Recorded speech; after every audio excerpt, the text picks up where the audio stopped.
Hello, and welcome to a new episode of the Treasury of Constantinople. This week, I have something a bit different, a guide to identifying Islamic coins. I have received emails in the past asking for help with this, and I've also noticed in auctions that many Islamic coins are hopelessly misattributed. So this video is not an exhaustive and detailed list of coins from all Islamic kingdoms, but rather a simple guide, a place to start if you will. I picked 5 major dynasties whose coins are commonly found for sale: the Umayyads, Abbasids, Seljuks of Rum, Mamluks and Ottomans, and 2 more, the Almohads and Artuqids of Mardin, who have distinctive coins that are affordable and common enough. Islamic coins might all look very similar at first, and if you don't read Arabic you might think it's impossible to distinguish between them, but actually it's not that difficult. Coins from each dynasty have their own style. If you see enough of them, you'll be able to tell. And once you know which dynasty they belong to, then all you need to do is check a website like Numista to correctly identify the ruler. Before we continue, for those who don't know, in general, in terms of denominations, gold coins are called dinar, silver coins, dirhams, and bronze coins, fals. We start with the Umayyad Caliphate, which was the first Islamic kingdom. It lasted almost 100 years, from 661 to 750 AD, with their capital in Damascus. All the rulers were, as the name indicates, from Banu Umayya, and rulership didn't necessarily go from father to son, but brothers, cousins, and uncles could also be chosen as successors. The Umayyads took over a lot of Byzantine territory, and since there was no established coinage before, the first bronze coins they minted were in fact copies of Byzantine coins. These are often referred to as Arab Byzantine coins. It's important to note that these were not forgeries. The newly established kingdom had to mint something, and since a large part of the people they were now ruling were former Byzantine citizens, it only made sense to mint coins that they were familiar with. The Byzantine Empire doesn't seem to have been bothered by the move either. There is even a famous story of how Justinian II resumed hostilities against the Muslims after having signed a peace treaty precisely because they started minting more Islamic-looking coins rather than copies of Byzantine types. In any case, the Arab Byzantine coins got less Byzantine and more Arab as time passed. Then, around the turn of the century, Abdul Malik ibn Marwan made them more Islamic with his coinage reform. The original post-reform design was very simple, with La ilaha illallah wahdahu on the obverse. There is only one God, and Muhammad Rasulullah, Muhammad is God's messenger, on the reverse. Subsequent types added more elements to the coin like stars, trees, and the like, and also a legend around. You can see though that they all have the same writing style. These are post-reform fals. The Byzantines weren't big into silver and had only recently started using Heraclius's hexagrams. So instead, Muslims, after relieving the Sasanian kings of their duties in Persia, started minting silver coins in the same style as Sasanian drachmas. The Umayyads had mints in many cities, and it seems like the governors of each province had a lot of leeway in what they could mint, so in these first few decades there was a multitude of designs for both Arab Byzantine and Arab Sasanian coins. The first coinage reform happened between 693 and 696, and covered gold and silver. From this point on, coins became much more uniform and for the most part had only writing on them. The city and year the coin was minted is always found in the legend around the edge of the obverse. The reform of the bronze coins came a few years later, and they have, as we've seen before, a shorter legend and small elements. The Abbasid dynasty overthrew the Umayyads in 750, and managed to keep the empire more or less intact, with the notable loss of Al-Andalus.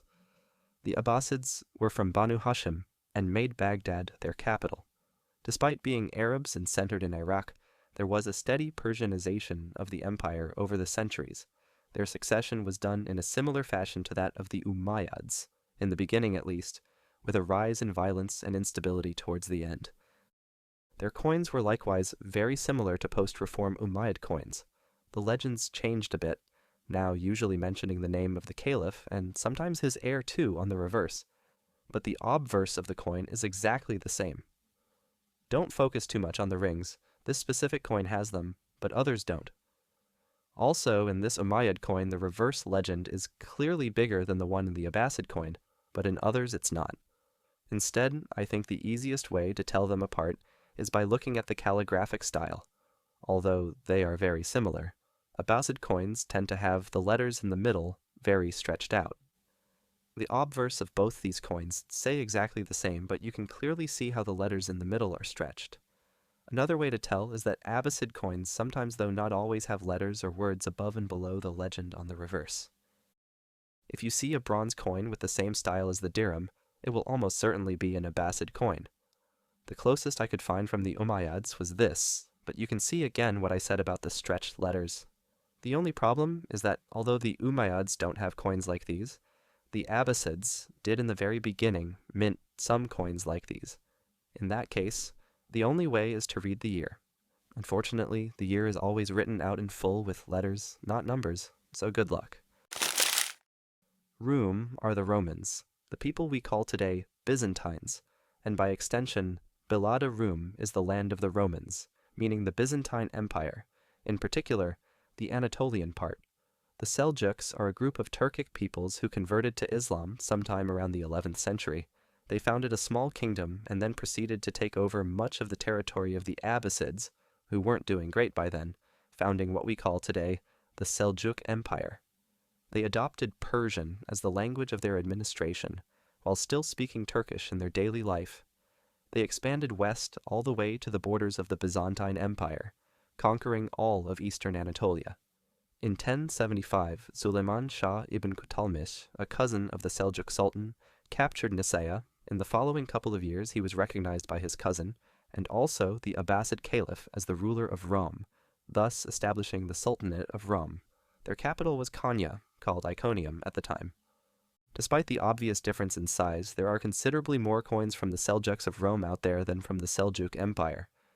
This is what their silver coins look like. I don't have much to say, so just take in their general style. Without reading what's written, these coins don't have any particular features. However, if you compare them with the ones we saw before and the ones we'll see after, you can tell they are different. Sometimes looking at things in isolation won't do it, and so comparing them with others is more helpful. Some Seljuk coins have a legend inside a square. Note that other dynasties also have coins with this characteristic, though. This obverse is a very famous one from the Seljuks of Rum, with the lion and the sun above. On to the bronze coins, which, much like the silver ones, can more easily be described in comparison to coins of other dynasties. And finally, a very distinctive Seljuk coin, the horseman type. If you see a coin with a horse and a horseman holding a sword or a spear or whatever this is, and stars around, it's definitely from the Seljuks of Rum. Many of their sultans minted coins like this, and they all look very similar, which means that they can be sometimes misattributed. So if you care about which ruler minted the coin, it's best to check a catalog to be on the safe side. The power of the Seljuks of Rum declined after a couple of centuries, and Anatolia saw itself divided into a multitude of small, semi-independent Turkish principalities, commonly called beyliks. One of these beyliks was ruled by one Osman Gazi, aka Osman I, aka the founder of the Ottoman Empire. His descendants would go on to conquer Constantinople, making it their capital, as well as a large part of Europe, laying siege to Vienna twice, and taking over a large part of the Islamic world. In the very beginning, this small beylik was a dependency of the Ilkhanate, and so it's no surprise that their coins were very similar to the coins of the Ilkhanids. Over time, they started developing their own Ottoman style. This is a very common coin found for sale. It's from Bayezid I, the grandson of Orhan. These are very small silver coins measuring around 10 millimeters, and they all have the same mint year, 792. That's 1389 AD, the first year of his reign. In the next century or so, the design kept evolving. Note that early Ottoman silver coins are called akse, not dirhams, and the bronze coins are called mangir, sometimes spelled with an H. Bronze and silver coins had a very similar look. Unfortunately, I couldn't find more pictures in good quality to share, but they do look pretty much the same. From the late 1700s on, essentially all coins have this symbol on them. This is called a tughra, and it's a kind of signature/seal of the Sultan, designed at the beginning of his reign by a calligrapher. Very Ottoman. Early tughra presumably looked like whatever the calligrapher wanted, but over time they got a very distinctive look which I can only describe as a squished Arabic coffee pot. In addition, late Ottoman coins also conveniently have the year they were minted. The numbers are in Arabic and the date is according to the Hijri calendar, but still, it helps. We go back in time to the Mamluk Sultanate, which was conquered by the Ottomans in 1517. The word Mamluk in Arabic can be used to refer to anything that is owned. In the context of the military, though, it acquired a more specific meaning around the 9th century, which was a slave soldier or a freed slave soldier. Essentially, similar to how the Chinese and Byzantine bureaucracies were in large part run by slave eunuchs, the military in Islamic kingdoms came to rely increasingly on slave soldiers. These slave soldiers gained fame and glory during their careers and had good chances of freeing themselves, often remaining in the army for the perks. By the 11th century, they were a bona fide and powerful social class, with many of their members holding high offices not only in the military but also the administration. By the 13th century, many kings and sultans had been killed by Mamluks. In 1251, such event led to the downfall of the Ayyubid dynasty and the establishment of the Mamluk Sultanate. How the Sultanate managed to last almost 300 years is a mystery, as their rulers were neither one long dynasty nor chosen based on ability. Rather, they were a succession of Mamluks who killed each other to take the throne. On the rare occasion one died of natural causes, the successor would usually be his young son, who sooner or later died at the hands of another Mamluk. That in the middle of all of this, Egypt flourished, not only in economic terms, becoming a center of trade, but also architecture and science is another mystery. Their coins are very nice, though, and very distinctive despite the many types. Some Mamluk coins have animals in them like birds, fish, or more notably, lions that look like kittens. Others have stars, flowers, and other decorative elements. Some coins are more plain, with just writing on them, especially the silver ones. Another characteristic of Mamluk coins are these lines that separate the text. You can see them on some of the coins from the previous slide as well. The Almohad dynasty took over Morocco, Al-Andalus, and most of the north of Africa, reaching as far east as Tripolis, after overthrowing the local Almoravid and Hamidid dynasties. Their capital was Marrakesh, and they ruled from 1121 to 1269. They are credited with coming up with a very interesting concept, square coins.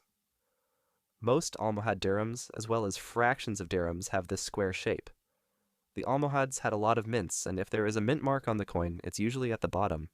Square-shaped dirhams must have made a good impression on the Christians because in addition to the huge amount of these coins minted by the Almohads, a considerable amount of imitations were also produced. These are called today millerays, and it's not known who exactly minted them, but it was one of the Christian kingdoms from the Iberian Peninsula. Once again, just like the Arab Byzantine coins, these are not forgeries, nor are they some concerted effort to tank the Almohad economy. Neighboring countries minting coins of similar weight and size was common enough in the Middle Ages, and was done to facilitate trade, the payment of reparations, etc. If you want to buy one of these, be careful though, because sometimes millerays are sold as Almohad dirhams. Both are cool, but just be sure of what you're buying. It's fairly easy to distinguish between them because what's written in the imitations is not Arabic, a lot of it is just squiggles. After looking at quite a few millerays, I think the fastest way to identify them is by looking at the top right corner. On the dirham it has the word Allah, while on the millaras it's just 3 disjointed lines.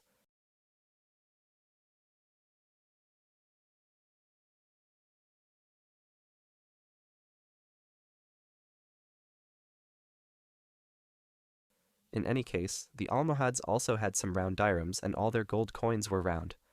Finally, some dynasties after the Almohads also had square-shaped coins, but these are harder to find and are much more expensive. And here is our final dynasty for today. The Artuqids were the rulers of one of those aforementioned beyliks. Their name comes from the founder of the dynasty, Artuq Bey.